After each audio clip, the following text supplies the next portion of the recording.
Our little presentation here, we want to go through this so you can all get out and not have a eating problem before the next session. This session I asked Robbie about for several reasons, and I think there are two main reasons, and I wanted to introduce those reasons, and then I'm going to turn it over to Sherri Frost, and I'll introduce her and tell you why I've asked her to do the bulk of this presentation. As biblicists, our challenge is to take the Word of God's implications and carry them out. And one of the implications, as you can tell by the title of this, is that if we really believe in creation, then that has profound implications for how we are designed in our bodies. And it means that God has also designed the foods that He has provided. Think of Genesis chapter 1. Think of the garden.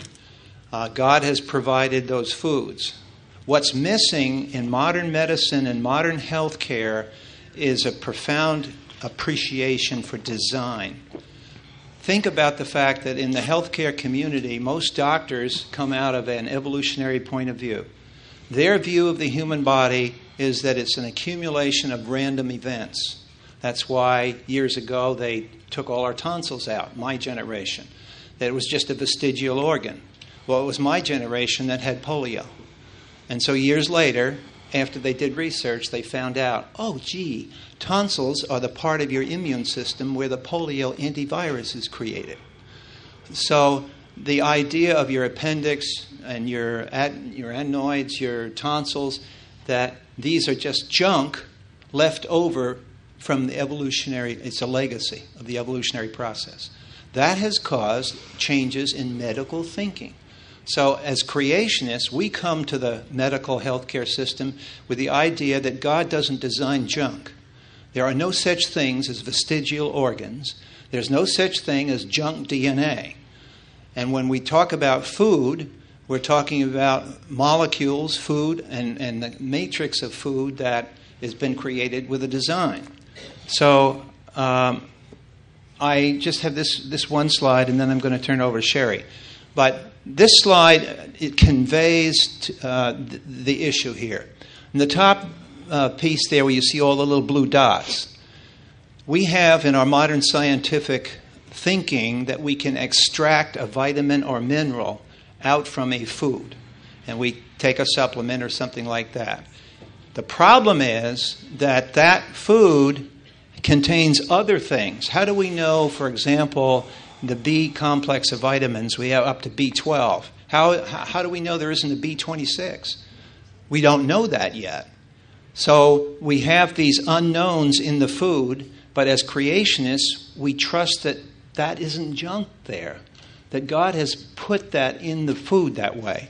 And I got the inspiration for this picture from Dr. Lee, who is a professor of agriculture at Cornell University. And, of course, Cornell being New York State, one of their big emphases is apples, the raising of apples, because it's a major agriculture product there. And he discovered something very fascinating to me that illustrates this. And he says you can take ascorbic acid, which is an extract to be vitamin C, and take that as a supplement and so forth for antioxidant reasons and other reasons. But he noticed something. If you eat one apple and you calculate how much ascorbic acid equivalent that apple has, it's only 6 milligrams. You could take a vitamin pill, it's 100, 200 milligrams. It's the extract. Problem is that he found that once you eat the apple and your body digests the apple, that the antioxidant power of those 6 milligrams in the apple equal 1,500 milligrams of a vitamin pill. Now, why is that? It's because God has designed the apple with that vitamin C in it, surrounded by other things, most of which we don't even know. Mm-hmm. So all he was able to do is measure the antioxidant power. And I think that's a remarkable thing, that the apple contains only 6 milligrams, but it's equivalent to 1,500 milligrams of extract. And then that's why the diagram there, the antioxidant activity, down on the left side, there's 6 milligrams. On the right side, 1,500. So that's just the concept. That's just the concept of what we're getting at. And I've asked Sherri Frost to present here today. She's got a bunch of books down in the front for you if you want to look at references, because Sherri, besides being an aeronautical engineer and a financial manager, she went through a health crisis. And she got herself out of that, a crisis that involved neuropathy and so forth, with changing her diet. And the reason why that alerted me were for 2 reasons in our local churches. Number one is you look at the prayer list of your church. What percent of the prayer requests have to do with health? And what percent of the prayer requests have to do with missions and evangelism? And compare those prayer lists with New Testament. In those New Testament prayer lists, there are some mentions of health, but by the bulk of the prayer requests are having to do with missions and evangelism and Christian growth. And we're swamped. As Governor Huckabee said, we don't have a health care problem in that country. We have a health problem. And here we are, very wealthy country with a wealthy medical system, and our health isn't any better in this country than it is in some third world nations right now. So that's one thing. And the second thing about this is that with Obamacare and socialized medicine coming into the system, it's almost going to be, as far as our personal individual health, it's going to be do-it-yourself. So we're under a situation now where we better learn some of the basics. And I just thought I'd have Sherri present the things. She's worked through the whole thing. She's worked through the kitchen part of it. So you're dealing with somebody practical. I have a problem boiling water. So I'm going to turn it over to Sherri. Thank you, Charlie. Charlie asked me to speak today about a topic that's very near and dear to my heart, and that's the connection between food and one's health. And I have a couple of quotes up here, one from Hippocrates. It says, "Let food be thy medicine, and let medicine be thy food." And then Thomas Edison talks about how medicine needs to be part of our cure here. And I definitely had a little health crisis. I've had probably 3 of them that I can count now in my life that have all been cured, or I've worked my way through them with food. And when I talk about diet, I'm not talking about weight loss. I'm not talking about calorie counting. I'm talking about eating for optimal health and curing diseases and preventing disease through health. And I don't think that most of us need to look too far, and perhaps within ourselves, to see just what a problem we have in this nation with our health and how we really are suffering. I had a very close call with death in 2012, and I won't talk about that today. Some of you know about that, but I'd like to go back to my other health crisis in 2012. It was in January, and I was diagnosed with yet another autoimmune disease. I was told that I'd be in a wheelchair, and my body began, I was telling Charlie this morning, my body began shutting down over the course of several months. I woke up one morning and I lost my face. Half my face was numb. And about a month later, I went to the dentist finally thinking it was a dental problem, and he said it's much more serious than that. You need to get to a very specialized health practitioner. So again, I didn't go right away, and I let things happen, and I woke up another morning and my arm was numb. I had a leg that went numb, my belly one morning, and just over the course of maybe 3 or 4 months, my entire body was numb. My last day at the office was the day that my feet went numb. It was the last part, and I stumbled out to my car, and that was it. And it turned out I had something called Sjogren's disease, and for most people, Sjogren's is not a life-changing thing. It involves salivary glands that shut down and tear ducts that shut down. So I had a surgery on my eyes so that my tears don't drain. They stay in my eyes. And my mouth, I can't do too much about other than have water on hand, but I got a very severe case of Sjogren's disease where I've got the whole peripheral neuropathy.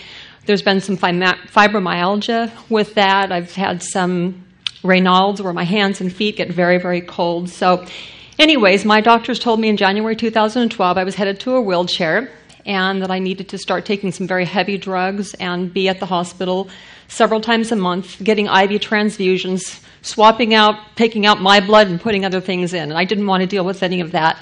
And I remembered my experience in my 20s when I was diagnosed with chronic fatigue syndrome. I was bedridden for a few years, and I was able to work my way through that by changing my diet.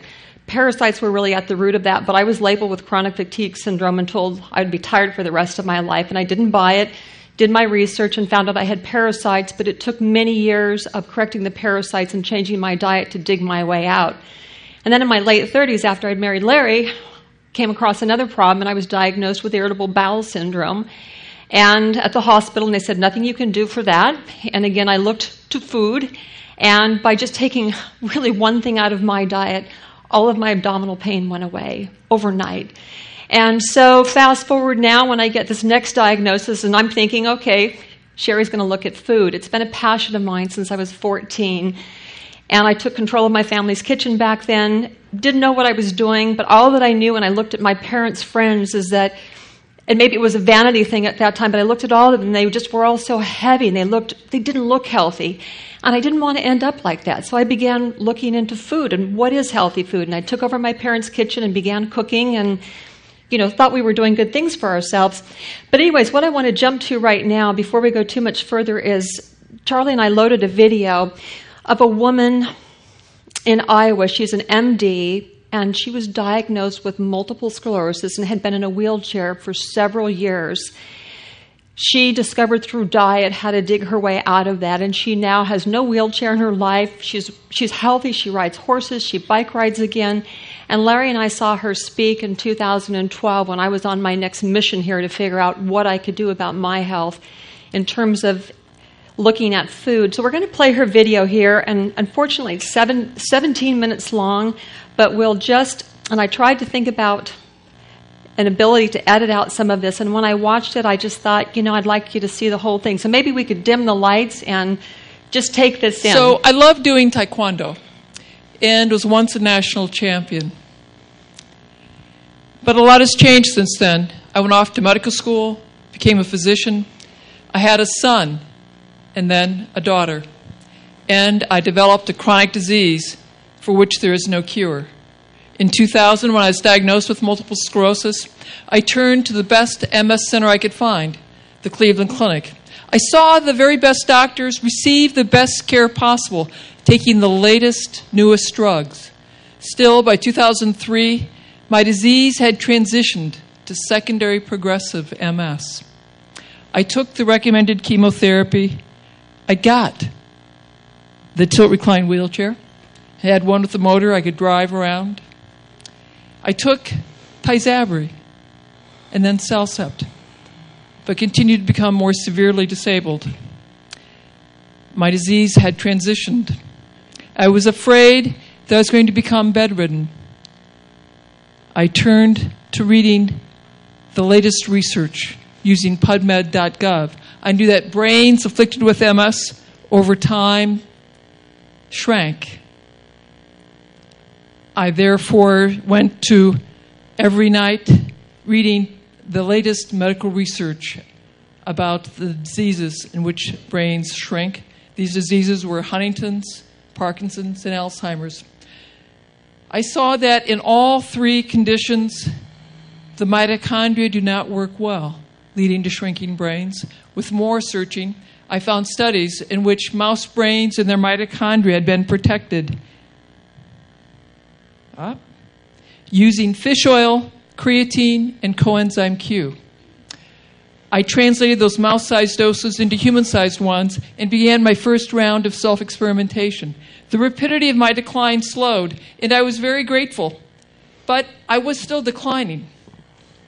Next, I discovered the Institute for Functional Medicine, and through their continuing medical education course, Neuroprotection, a functional medicine approach to common and uncommon neurological syndromes, I learned more brain cell biology and what I could do to protect mine. This is some of what I learned. We have 1 billion cells in our brains with 10 trillion connections. All of that connective wiring must be insulated with something called myelin, and multiple sclerosis damages myelin. In order to make healthy, robust myelin, your brain needs a lot of B vitamins, in particular vitamin B1, which is thiamine, B9, which is folate, B12, which is cobalamin. It also needs omega-3 fatty acids and iodine. This is a synapse. Those beautiful golden drops are the neurotransmitters. For your brain to make neurotransmitters, it needs a lot of sulfur and vitamin B6, which is pyridoxine. These are mitochondria. They're so beautiful.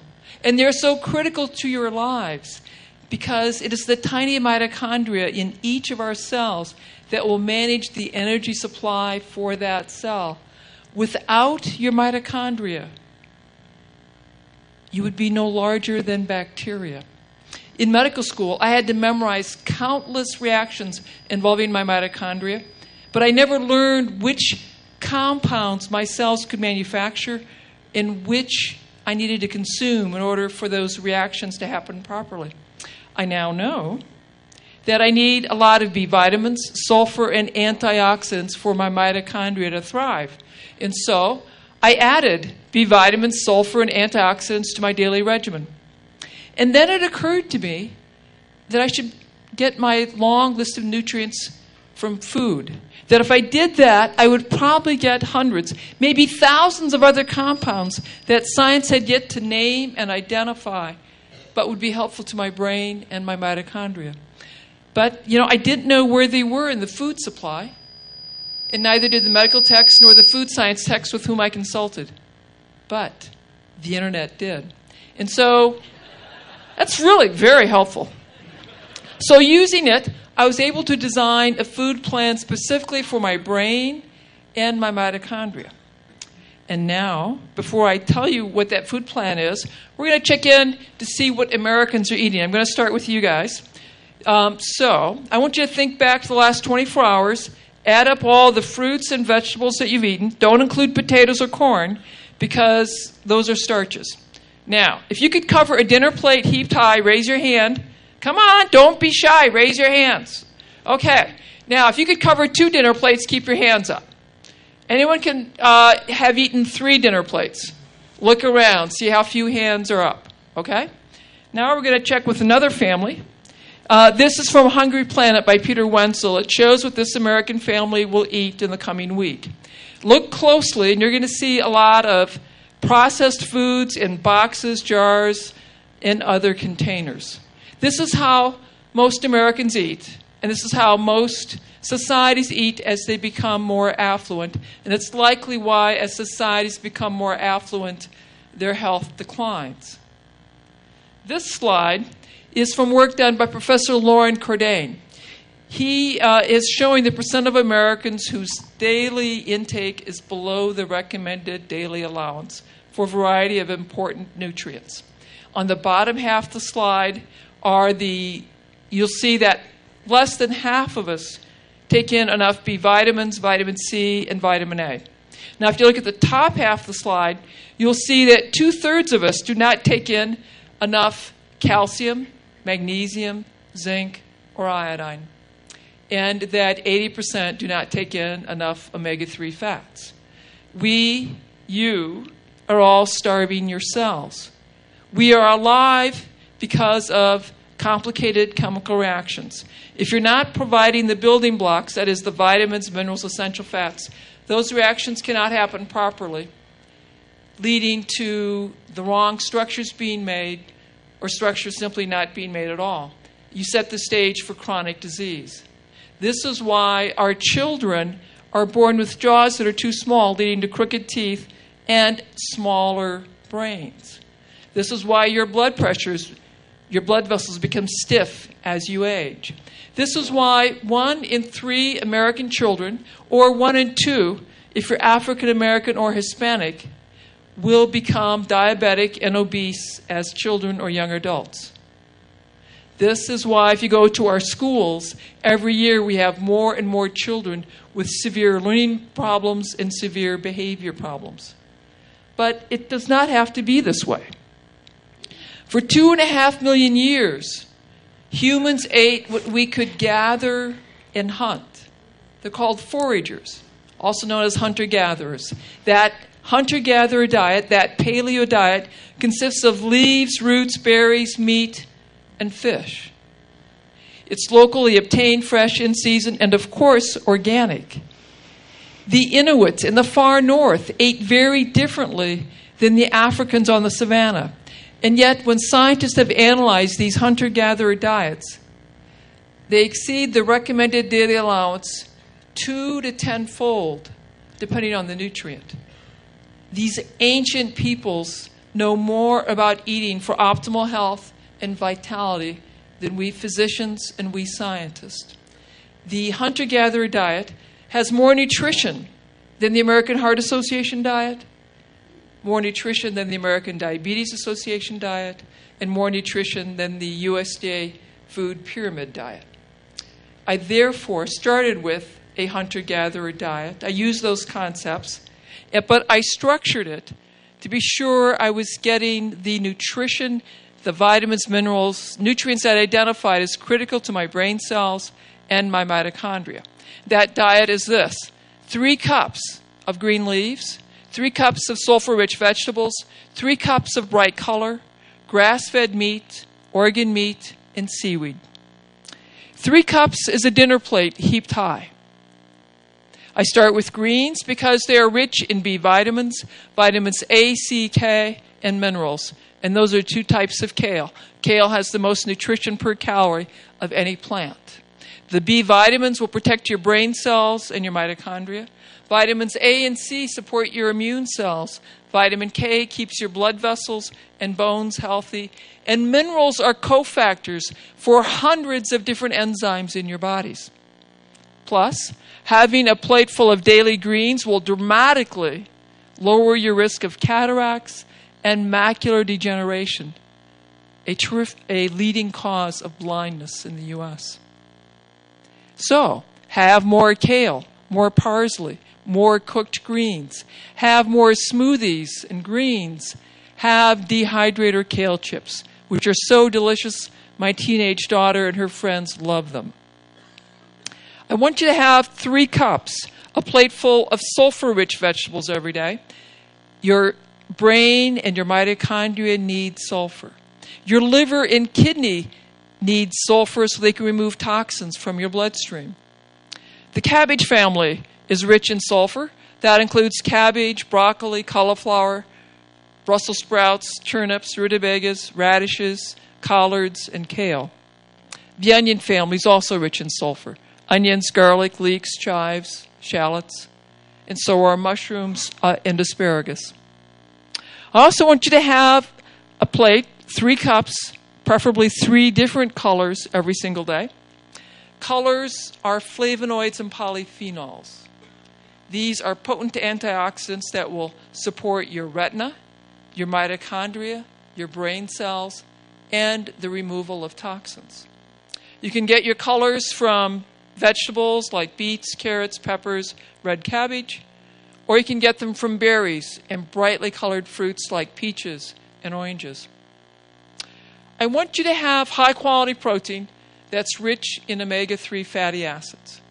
Omega-3 fatty acids are very important to insulate that wiring in your brain. It's also critical for the development of your jaws so you can have straight teeth and a larger brain. Therefore, have wild fish, in particular salmon and herring. Also have grass-fed meat every day. Our ancient societies all valued organ meats. And organ meats are concentrated sources of vitamins, minerals, and coenzyme Q. They are particularly potent at supporting your mitochondria. Therefore, have organ meats like liver and onion, heart, tongue, gizzards, sweetbreads once a week. The ancients would travel great distances or trade to ensure access to seaweed. Seaweed is a rich source of iodine and selenium. Your brain needs iodine to make myelin, the insulation for the wiring. It also needs iodine to remove toxins, in particular mercury, lead, and heavy metals. And adequate iodine lowers your risk of breast cancer and prostate cancer. Studies have shown that 80% of Americans have a relatively low iodine. Therefore, have seaweed at least once a week to ensure and maintain adequate iodine levels. Most Americans can't imagine eating 9 cups, 3 platefuls of vegetables and berries every day. But if you will commit to having 9 cups of these incredibly healthy, wonderful for you vegetables and berries every day, before you have grain, potatoes, dairy, you will have dramatically increased the vitamin and mineral content of your diet. Plus, you will have dramatically lowered the risk of food allergies. Food allergies and food sensitivities are far more common than we realize. They're difficult to diagnose. And in particular, sensitivity to gluten, the protein in wheat, rye, and barley, and to dairy, the casein protein in dairy, is associated with a wide variety of health problems, including but not limited to eczema, asthma, allergies, infertility, irritable bowel, fibromyalgia, chronic fatigue, arthritis, chronic headache, neurological problems, and behavior problems. Yes, it will cost more to eat these beautiful vegetables and berries. But I assure you, you are going to pay the price. You will pay the price now for food that restores your health and vitality, or you pay the price for doctor's visits, prescription drugs, surgeries, missed time from work, early retirement, and nursing home care. The choice is yours. Okay, 7 years, I got the best care, the latest, newest drugs, and continue to get more disabled. By November of 2007, I could not sit in a chair like you are now. I had to be reclined in a zero-gravity chair like this, at home or at work or in bed. I could walk short distances using 2 canes. I was losing my keys, my phones. I was having nightmares that my chief of staff had pulled my clinical privileges. That is when I designed a diet specifically for my brain cells and my mitochondria. That's when I became a modern-day hunter-gatherer. 3 months later, I could walk between exam rooms using 1 cane. The month after that, I could walk throughout the hospital without a cane. At 5 months, I got on my bike for the first time in a decade, and I pedaled around the block. 9 months into my new way of eating, I pedaled 18 miles. The following year, I did a trail ride in the Canadian Rockies. I am the canary in the coal mine, here as a warning to all of you. We have a choice. We can continue to eat that delicious, convenient, tasty, processed food and watch ourselves and our children grow steadily more overweight, depressed, and diabetic. Or we can continue to watch healthcare costs balloon out of control, bankrupting us individually and collectively as a country. Or we can eat for our mitochondria, eating vegetables and berries, grass-fed meat, organ meat, and seaweed, and have more vitality. We all have a choice. I choose to teach the public about the healing power of food and to conduct clinical trials. We are testing my interventions and others with secondary progressive MS. We'll present our research on Sunday at the 2011 Neuroscience Conference. The results are breathtaking. We all have a choice. I challenge you to become modern-day hunter-gatherers and eat for your mitochondria and become ambassadors for your mitochondria. For if I can rise up from a tilt-recline wheelchair doing this, imagine what eating for your mitochondria can do for you, your family, your country, your community, your world. We have a choice. What will yours be? Thank you.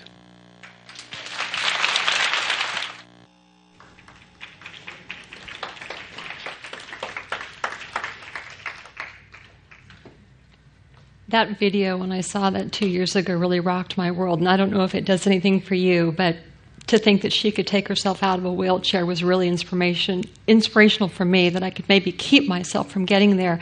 And I'll share one quick story with you. My mother has a case of Parkinson's. Onset was about 5 years ago. And last April, she hadn't taken any meds for it. She's not a pill popper and just chose to roll the dice.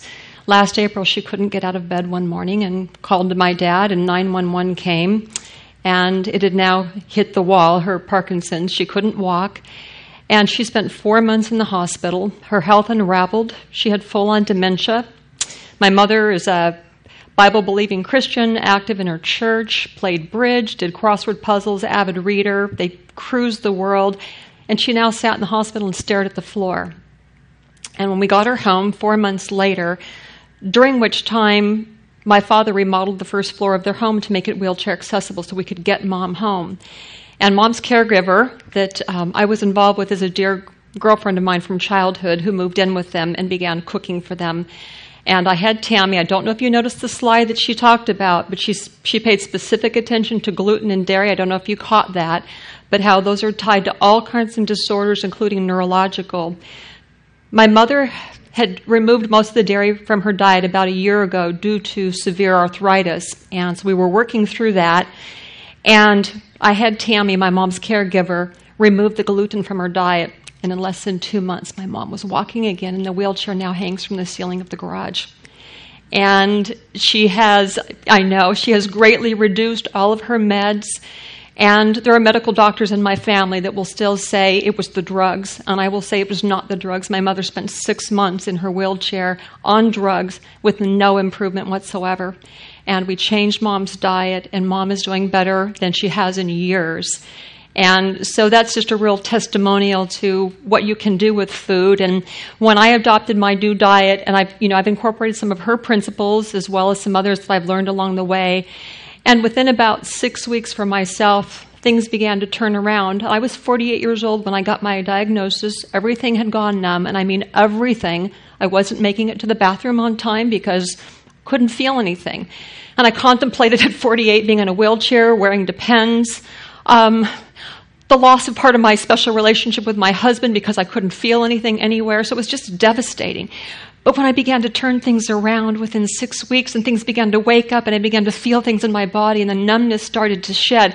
And I'm not entirely out of the woods, if you will. The core of my body does very well. My limbs were still very numb. But we know through science that it takes time to regenerate those nerves, and so the ones that are closest to my spinal cord are the ones that have grown back. So I'm very grateful to have most of my core. The fact that I can't feel too much anywhere else, I'm not bothered by that. Everything's very functional at this point. But I want to just run through a couple of slides, and she touched on things. We won't dwell on this because I want to get on to more. But 2/3 of all Americans are overweight. More than 1/3 of Americans are now considered obese. And 1/3 of all children, as she referenced, are now overweight or obese. And 70% of those now actually have a cardiac risk as a child due to their obesity. Cancer and heart disease. 1 in 2 American males, roughly, is going to get cancer, and 1 in 3 females will be diagnosed with some form of cancer in their lifetime. 1 in 2 Americans today has at least one factor for heart disease, and heart disease is still the #1 killer here in the U.S. Diabetes. 1/3 of our population is affected by diabetes. I don't know if this strikes anybody as alarming, but it's terribly alarming to me. We didn't used to be this way as a country. 90 to 95% of all diabetics are type 2, which is diet-related and completely preventable if we would just take care of ourselves. African Americans and Hispanics are in a worse situation. They've got worse diets than we do. And CDC is even predicting now, as she said, that 1 out of 3 children born today will become diabetic in his or her lifetime. And if you're Hispanic or African American, 1 in 2. Staggering numbers. We're going to bankrupt our country here, our healthcare system and everything. And then there's dementia and Alzheimer's. 1 in 3 elderly Americans will die with some form of dementia. It doesn't have to be that way. Alzheimer's is now the 6th leading cause of death. And dementia and diabetes are 2 of the most costliest diseases in the U.S., and if you have diabetes, you double your risk for Alzheimer's. These are frightening stats in my book here. And just going back again to the dementia, and the Alzheimer's. I'm going to talk a little bit about that today, just based on one of the books that I read a couple of months ago, but I'll circle back around. Just if you can remember The Grain Brain by Dr. Perlmutter, it's a game changer, and I have a reference to that at the very end here. So what do all these diseases have in common? She talked about some, I've mentioned a few, and I have a slide full of many, many more, but disease is rooted in inflammation of your body, especially autoimmune diseases. Your body is attacking itself. It's angry.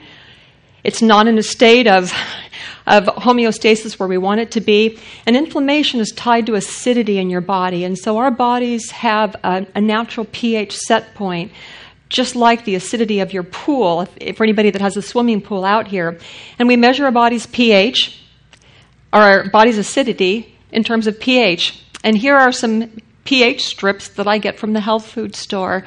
And I think it's about a 15-foot roll, and you tear off about a 2-inch piece, and you can actually test your urine and see where you are. And if any of you remember back from your high school days or college days and growing diseases in the laboratory, that we used acidic petri dishes to grow things. And if you try to grow them in a basic environment or an alkaline environment, disease doesn't grow. It doesn't thrive there.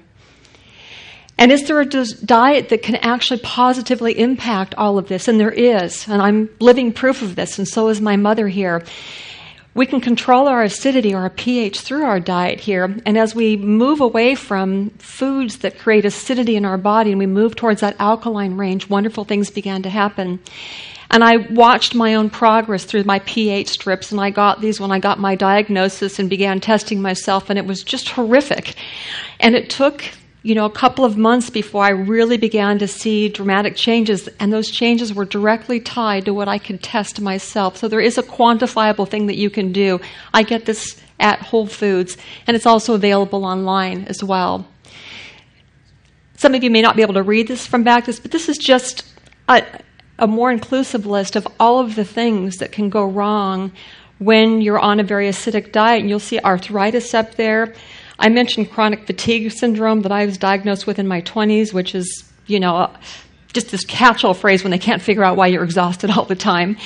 But high blood pressure, high cholesterol, muscular dystrophy, Parkinson's. Anyways, all of these things have a tie into an acid environment or an acidic body, and they can all be greatly helped by getting into an alkaline stage. And so, back from our school days here, acidity versus alkalinity, it's a scale that runs from 0 on the acidic side to 14. You would be dead on either ends of those. Our bodies have a natural set point of 7.4, so we're in the alkaline stage, and that's the way that God designed us. And think about it in terms of your body's temperature. Most of us run somewhere pretty close to 98.6. When you get cold, your body shivers to warm yourself back up. When you're too hot, you sweat to cool yourself down. Your body does the same thing when it comes to the food that you put in your body. And when you douse it with acidic foods, which most of us do, anybody know where your body finds the ability to neutralize all that acid? It goes to your bones, and your body pulls calcium out of your bones to neutralize the acid. So we are also an osteoporotic society as well. We're losing our bone mass. Your body will also pull magnesium out of your bones and phosphorus to a lesser degree, but calcium is the number one thing that it reaches for to neutralize that so that you don't kill yourself through your diet. And most of the foods and beverages that we consume are very acidic. And I'm going to run through here's the bad news.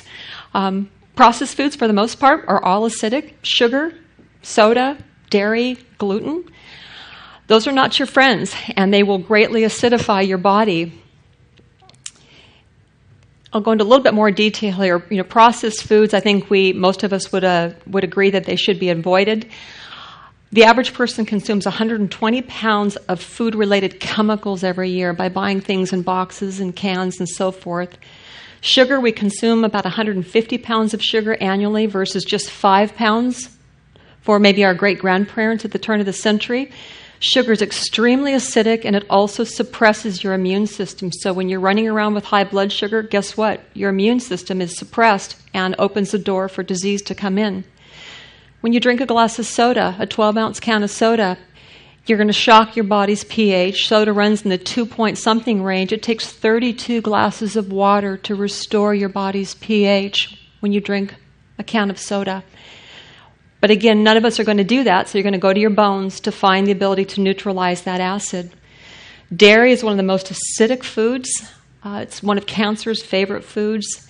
It also is a huge trigger for arthritis. Arthritis runs in my family. I can have a small piece of cheese a day, and I ache for the next 3 days. It's just 1 for 1. And I can't consume any dairy without the negative effects for the next few days. So I know my body's not happy, and I just don't do that to it anymore. And gluten is one of the worst offenders. And I would tell all of you that if you can get gluten-free, do it. The gluten of today is not the gluten of 50 years ago. When you consume a piece of bread today, you're getting 40 times more gluten in that piece of bread than you did 50 years ago. And our bodies are not designed to digest gluten. It's an undigestible protein. Gluten in Latin means glue. It sticks to your intestinal tract, and it eventually lays down in there as a gluey, sticky substance, and it even bores microscopic holes in your intestinal tract, and you end up with something called leaky gut, where you now have gluten leaving your gut and other things leaving your gut that should stay in your gut because of the damage that gluten does. And the Grain Brain book that I mentioned earlier talks a lot about this. Now for the good news. You may be wondering what you can possibly eat. You know, I took a lot of those bad things off the list, but what you can have, these are still acidic. I'm going to go into more detail here. We still want you to have meat and eggs. There are those that would say vegetarian diet is the safest. I've tried it. It doesn't work for me, and it doesn't work for most people, but I've greatly cut back on my meat consumption because meat is so acidic.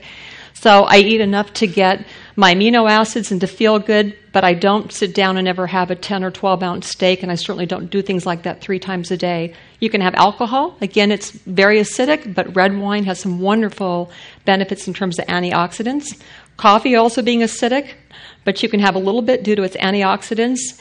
And fruit, again, is acid-forming for the most part, but fruit comes with so many wonderful antioxidants that I still allow myself 2 to 3 pieces a day of fruit. During my curing time there was no alcohol or coffee in my diet for the first 8 months in 2012 when I was trying to correct my disease here.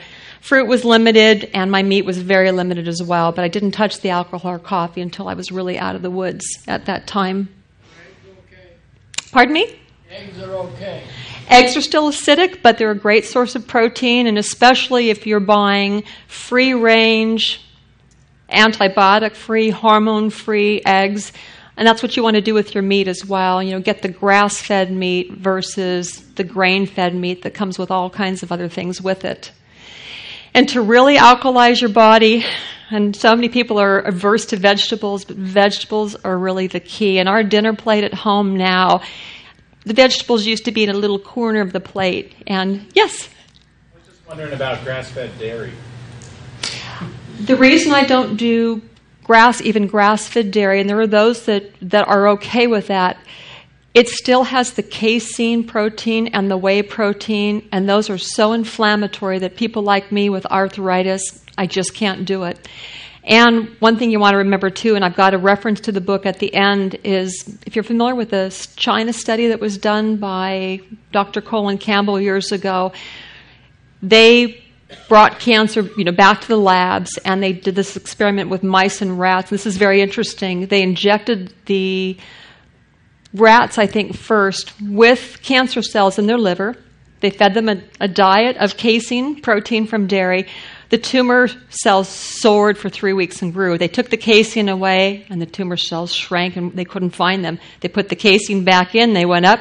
Casein went down, and they thought this is too good to be true. They repeated it with mice, injected the livers, and up they went and down.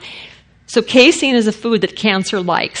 And again, just knowing that my arthritis doesn't like the dairy, and knowing that, maybe by avoiding the casein and the whey that's in the dairy, maybe I'm not going to fuel any cancer cells that might want to take root in my body. So I've come up with a couple of reasons to avoid dairy. Yes? On your vegetables, how do you prepare them? Do you try to keep them as natural as possible, or juice them, or what? Well, I'll tell you, my very favorite book, And Charlie's the one that recommended this, and it's out on the table. This is actually Charlie's copy. I had him packed a heavy one here in his book. This is a book that was 10 years in the making by a gentleman named George Mottlejohn. He spent 10 years putting this together, and he went around the world visiting various cultures to see what they ate, what their health was, and then he came back to the labs, and he has highlighted the 100 healthiest foods, and he even has some grains in here, and he has some dairy in here. But he took the top vegetables, the top fruits, and then what he did, for instance, with broccoli, he boiled it, he baked it, he steamed it, he sautéed it, he roasted it, and then sent all the information to the lab to see which method for each vegetable was the healthiest in terms of preparation. He tells you how to shop for your food, how to store it, and then, of course, how to fix it. So to answer your question, I just live by his book now, and I don't have to reference it every. Pardon me? Matteljan. Could we hold the question so she can finish, because we got a time crunch here, but then see her afterwards? It's not that we don't want to answer the Q&A, but Yes, thanks, Charlie. because they have But yeah, they've got to eat too. So vegetables are alkaline. They're extremely alkalizing, and they're so full of wonderful nutrients. And that's where my diet was void. I mean, I had virtually no vegetables. As I was saying, my dinner plate in the evening might have this many vegetables, a huge slab of meat, and a huge portion of potatoes or rice or some starchy thing that really doesn't have much nutrition in it. So here's my little blurb on vegetables, just that they're just so good for you here. And basics of a pH alkaline diet, first involve, you've got to eliminate the bad stuff. So the soda's got to go, the sugar's got to go, the processed foods. So you've got to get out those bad things and then choose healthier acidic options. As I said, you can have some fruit, that's a healthy acid. You can have some good meats, those are healthy acids. Some good wine, some good coffee, but again, in moderation, because you want to keep your diet to 70 to 80% alkaline. And then drinking lots of water, as all of you can imagine, with the fact that everything out there is acidic, right? Grains are acidic, dairy's acidic, meat's acidic, a lot of fruits are. You've got to have the water in your system to dilute those acids. Otherwise, I mean, we all know what our urine looks like when we haven't drunk a lot of water during the day. It's very, very dark and very acidic. So you want to dilute that out. And just body weight divided by 2. So if you're 200 pounds, divided by 2, it's 100. So you should be drinking 100 ounces of water each day. And then eliminating faux foods from your diet and learning to jerf. I got the jerf thing from one of my food guys. Just eat real food. And I'm just shocked. I don't shop in regular grocery stores very often. My shopping is mostly done at Whole Foods or Trader Joe's or farmers markets. But when I go into the grocery store, I'm just amazed when I look into people's carts in the checkout line and I can't find the food. I can't find the real food. Everything's in a box or a can or a package. There's hardly any fruits and vegetables, just like she showcased with that family. I mean, if you looked in the distance, there was a little pile of grapes in the middle, but that was about it. Nothing else was really real food. And I mean, I look at all this stuff that you get in the restaurants. I mean, this is not real food, guys. This is not what you want to be putting in your body, all these fake things. And so again, my goal is when I put food on my husband's plate in the evening, I want him to be able to look at everything and be able to identify what is it. You can actually tell in my kitchen what's what. I try very hard not to buy things that are processed and packaged where we're guessing at what it's made from. Reading labels, eating organic whenever possible.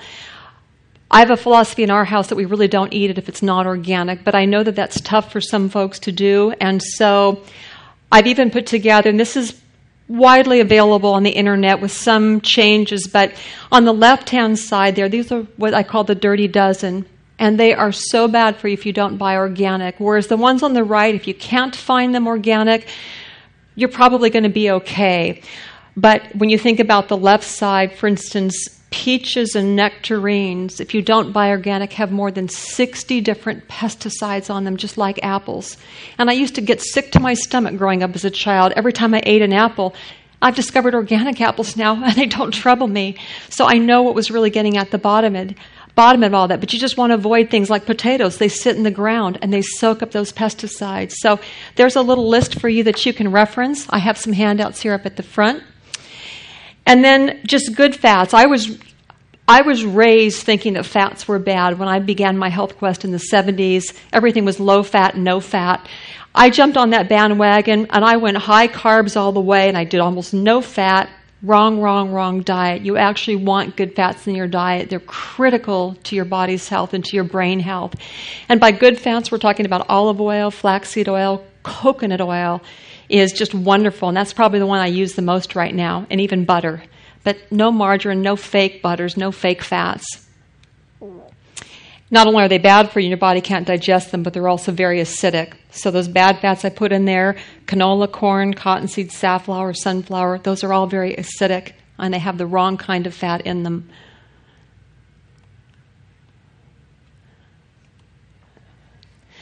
And I hate to tell you, too, that carbohydrates are not your friend. So carbohydrates do a lot of damage to our body, and by carbohydrates, I don't mean the ones that you're going to find in fruits and vegetables, but I'm talking about the processed carbohydrates, those that come from grains and most of our highly processed foods. Carbohydrates cause a lot of inflammation in your body, and Dr. Walls, talked about that. She's grain-free. If that didn't show up in her video there, she's grain-free because grains are very inflammatory. Also, when you have a diet high in carbohydrates, you're running around with high blood sugar, which is very inflammatory to your body and to your brain. And then your body has to respond to that with an insulin spike to clean up the sugar in your bloodstream, also another very inflammatory thing to do to your body. And it's why we have so many diabetics now. We've all fallen for the no-fat, low-fat craze and gone towards the high carbs. And we've overworked our pancreases, and for a lot of people that means now they have type 2 diabetes. Their pancreases have finally thrown in the towel and said, we can't make enough anymore. Excess carbohydrates also cause our bodies to store fat. Fat doesn't make you fat. Carbohydrates make you fat. And as I said, they're very inflammatory on our brains. And again, the brain doctor there talks about that a lot in his book, that it's really important for us to dramatically lower our intake of carbohydrates because of what it's doing to our brains, and that we don't have to leave this earth with a demented or an Alzheimer brain, that it is possible to check out with everything intact if you're good to your brain, and that means just good through your diet there. And this is just a little resource list here of some of the books. This is my very favorite book on pH. If you want to learn everything you need to know about keeping your body in a proper pH state. I bought 7 books on this subject in 2012. This was by far the best, and it's actually the fastest read, about 4 hours, The Ultimate pH Solution. The Grain Brain, and then The World's Healthiest Foods if you want to get started in your kitchen. And I have quite a few more here on the table as well that are favorites of mine. But, for someone that wants to get started in the right direction, those 3 books would do you a lot of good. And I think these are some cookbooks as well, and then I'm happy to talk with anybody. I've been able to help quite a few people in the last 2 years that have come to me with rheumatoid arthritis or this or that, and it's just been so wonderful to be a part of the whole healing process for people that had no idea that the key lay in their foods. If anybody has any questions, I'm happy to answer them now or later. Yes? Alternative milks, and that's a good point. So dairy might be a tough one for some people to give up. And I was a half and half addict in my coffee, and I've just learned to do it black. But alternative milks would be things like almond milk, rice milk, soy milk, coconut milk. And if you need substitutes for cheeses, I'm not anti-cheese, but I've made my switch over to goat cheese and to sheep cheese. And there are some lovely sheep's cheeses out there. Hard cheeses that you might think are a Swiss cheese or a white cheddar, they're actually sheep's cheese. So I've found ways that I can still enjoy dairy-like products. I make my own homemade coconut ice cream that's to die for, full fat in my ice cream maker. So most people I serve it to don't even know that it's not real dairy ice cream. Okay, we all have to take a break here, but if you have questions, Sherri and I will be up here in a few minutes.